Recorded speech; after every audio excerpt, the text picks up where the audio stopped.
So we've reviewed the latest new darts. Lee, we've got a tremendous new flight shape, French curve, and a couple of points to review. So what was behind this new shape?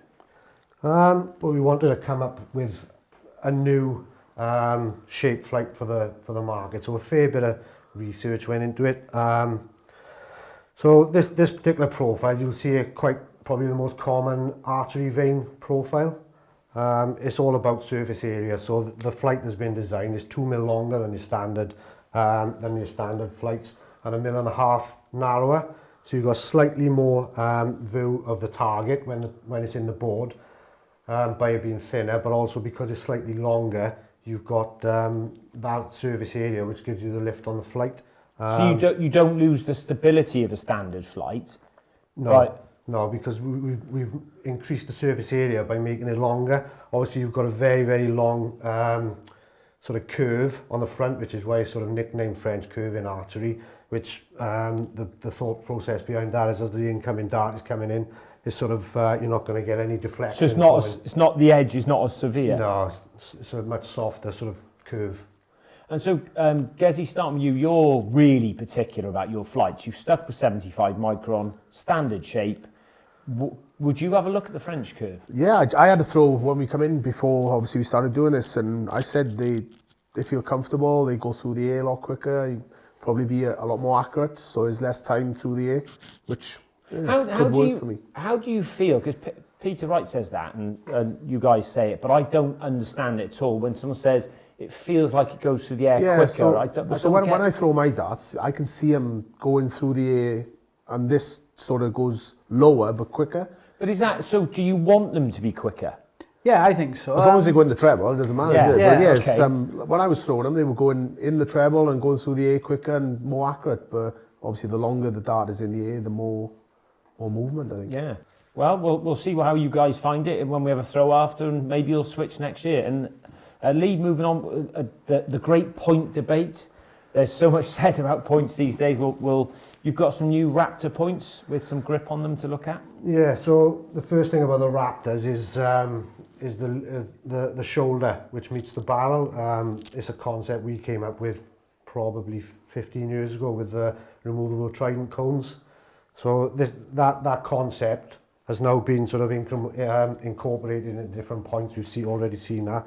So we've gone down that road as a more permanent option to the Tridents. It's 30 mil sticking out of the barrel, which, as I said earlier, is getting pretty common as an alternative. And then another thing that we've added to a different type is the grip area, very close to the barrel, which is probably where most players want to feel that grip.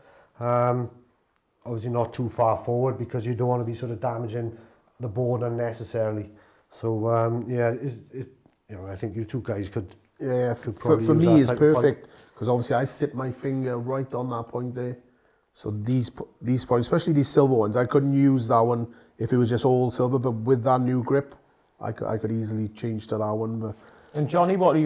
Yeah, the same. Well, the points I use now have grip on already.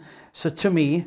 So you use the point in your grip? I do. I hold my middle finger is on the grip basically. So that to me would work perfect. Like, I could just change them and throw. Obviously, if they were the same length as mine, I could throw that as a 41 mil point, no problems at all. I really do like it, and I do quite like the taper going into the dart. So with my dart, obviously. It's pointing down to the point already. Yeah, you've already got a nice taper in there. So that makes it even more of like a javelin kind of and again, shape. Less bounce outs again. Yeah, I think so because, sometimes with the bottom of the dart, if that catches the top of the flight. Like the shoulder. Yes, it's obviously going to deflect. But if you've got that taper into your dart, well, surely that's got to help your dart. When it catches the flight or catches the part of the stem. You remember, Simon, the amount of testing we did when we came up with the Trident cones, the amount of darts we had, the amount of darts thrown, and we were recording deflections, bounce outs.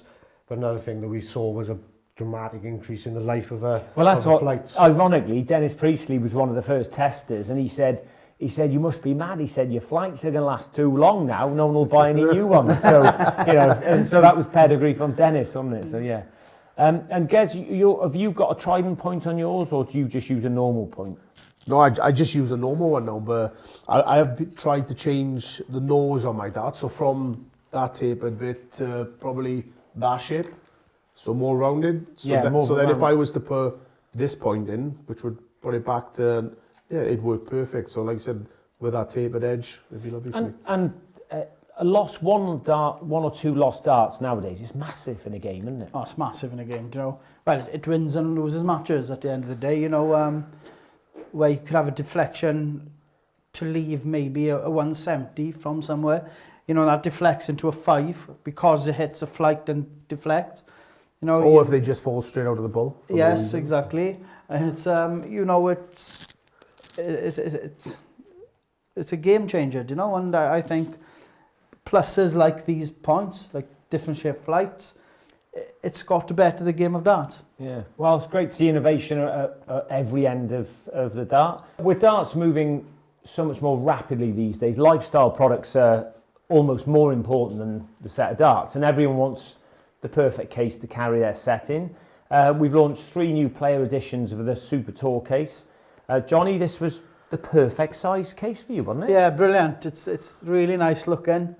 And like you said, it's the perfect size because the old wallet cases, you didn't have any room to carry anything else with it. And then the bigger case is just a bit too big. But with this, it's just perfect. You only carry like three darts. Me personally, that would be out straight away. Yeah, you get rid of the foam. I do, I get rid of the foam. Gezzy, are you with or without the foam? No, I'm with the foam, so I put a separate set in the foam and underneath the elastic, and then I just leave my playing set free. And then the bit right at the back, I have spare stems and spare rubbers because I use the aluminium stems, so I put them in there. I don't really put flights in there, just haven't got time. I just put them in the bottom. Just put them in the bottom and grab them. But I do use the sleeve at the back and a separate set of darts in the so foam. Perfect size. You don't carry a spare set in your? Yeah, my spare set are in the. Oh, they go in the mesh at the back. In the mesh at the back. But like Gezzy says, I never fill these up with flights because they're all on top of my darts in the case. I need to open it. It's just people are different today. My stems and my flights and my darts are in one compartment, and it's just lazy. I guess the material all feels great. All for you, perfect. Like I said, the stems and the rubbers I use on the aluminium stems, I stick in the mesh at the back. Perfect size for but I carry 2 sets of darts just in case, and perfect size. I just got world champion on mine. You haven't got that, John? No, this year, guys. This year. Hold on. Premier League champion. You want Hey, we haven't got on the Snakebite one. And Lee, the Snakebite case, same format as the guys? Yeah, similar design. Obviously, some of the guys did mention that, the fully assembled set of darts, a lot of players, they don't want to be messing around getting up on stage, sort of fit in flights when they need to. Even if you go into the pub, people just want to turn around, put them in, fully assembled, open it and play darts. Now, obviously, I work alongside you every day, Lee. I've got to ask this question. People don't really understand the pain of developing a wallet, do they? No. You've seen the range that we've got.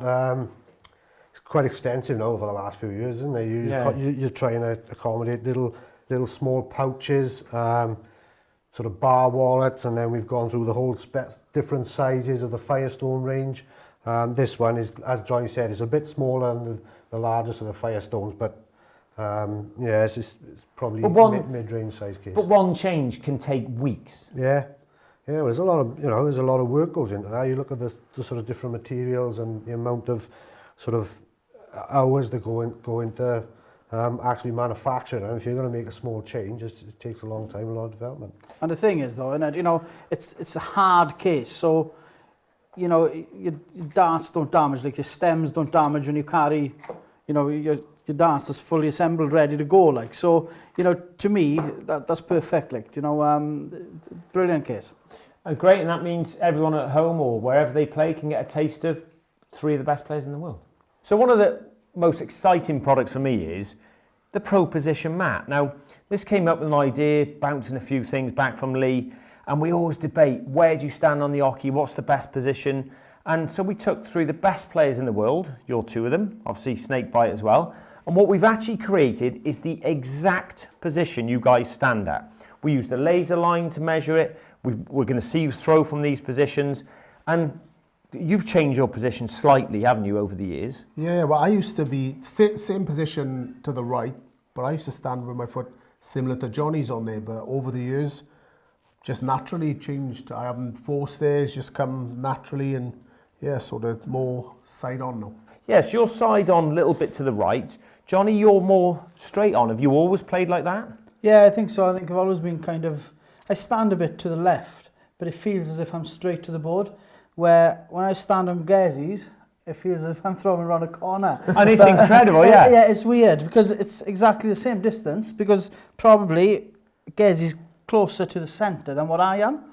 But I just feel as if I'm looking straight down the board. Yeah, and but your chest is facing the board, and Yes. Gezzy's leading with the shoulder. With the shoulder, yeah. And both of you went in Peter Wright's position and got bad backs. Oh, well, yeah. How does he do that? That's like, I don't know, I just lose a bit of balance when I'm too much to the side. I just feel like but it's what suits Peter, it's what suits any player. But So when you stand as the ferret, can you feel his style of throw?